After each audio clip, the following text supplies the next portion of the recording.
शंकर जी की आराधना से क्या प्राप्त नहीं होता। हम तो इतना जरूर कहेंगे कि आप ज़्यादा शंकर के मंदिर में नहीं जा सकते, आप ज़्यादा शिव जी के मंदिर में नहीं पहुंच सकते, आप भगवान के मंदिर में ज़्यादा नहीं जा सकते।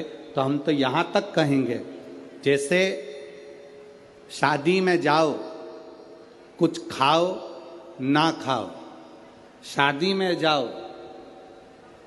बैठो ना बैठो, शादी में जाओ, कुछ देओ ना देओ, पर शादी में जाओ तो जिसके घर की शादी है उसको मुंह दिखाकर जरूर आओ।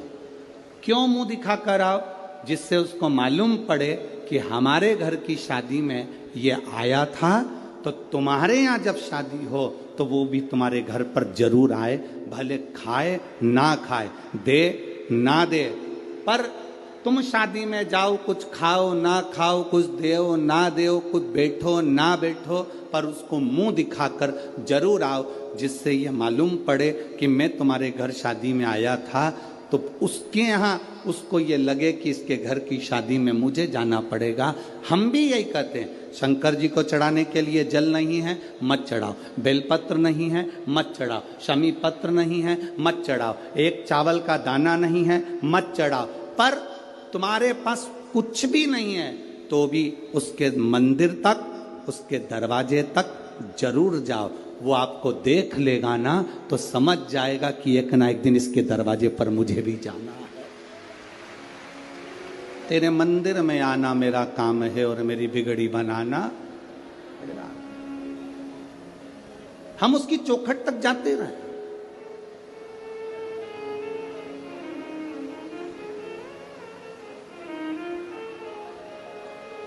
हम उसके दरवाजे तक जाते रहे, और जब तक हम उसकी चौखट तक नहीं जाएंगे, जब तक हम उसके दरवाजे तक नहीं पहुंचेंगे, तब तक वो कैसे आए? उसको पुकारा ही नहीं हमने तो वो आएगा कैसे?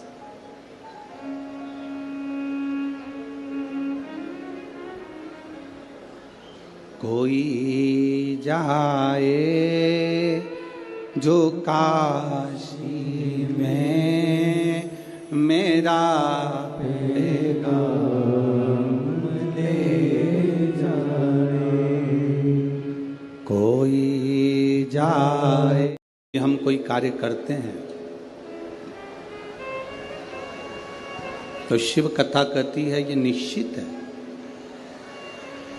कि उसका फल हमारे खाते में ही आता है और हम उससे आनंद की अनुभूति करते हैं।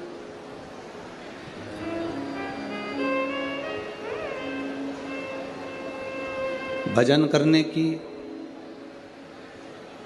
त्याग करने की, व्रत करने की, आराधना करने की एक उम्र होती है। अब मालूम पड़े तुमने जो व्रत करा, तुमने जो साधना करी, जो तुमने तपस्या करी, जो तुम तप करे, बचपन निकल गया, जवानी निकल गई, अधेड़ी निकल गई, बुढ़ापा आ गया, और उस बुढ़ापे में शरीर पूर्ण तरह से कांपने लगा, शरीर पूर्ण तरह से बेकार हो गया। और तब हमने विचार करा कि हम भगवान का व्रत करें या तप करें या कहीं वन में जाकर कहीं साधना करें। तो शिव महापुराण की कथा कहती है कि उस अवस्था में जब शरीर कांपने लगे, चला ना जाए, बैठा ना जाए, सोना ना जाए, ऐसी अवस्था में, उस समय पर जब ऐसी अवस्था रहे, उस समय पर हमें कहीं तप करने जाने की जरूरत नहीं है। हमें अपना घर छोड़कर कहीं दूसरी जगह जाने की जरूरत नहीं है। शिव महापुराण की कथा कहती है उस समय पर कहीं मत जाइए, उस समय पर अपने हृदय को तीर्थ बनाइए, अपने घर को तीर्थ बनाइए और भगवान का केवल नाम जाप कर कर भी हम सारे तीर्थों का फल पा सकते हैं।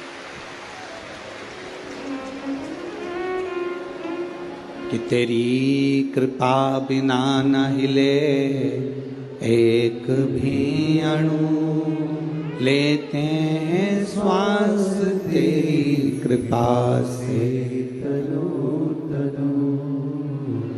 बखान क्या करूं मैं राखों के ढेर का, चपटी बहुत में है खजाना कुबेर का। हे गंगाधार मुक्ति द्वार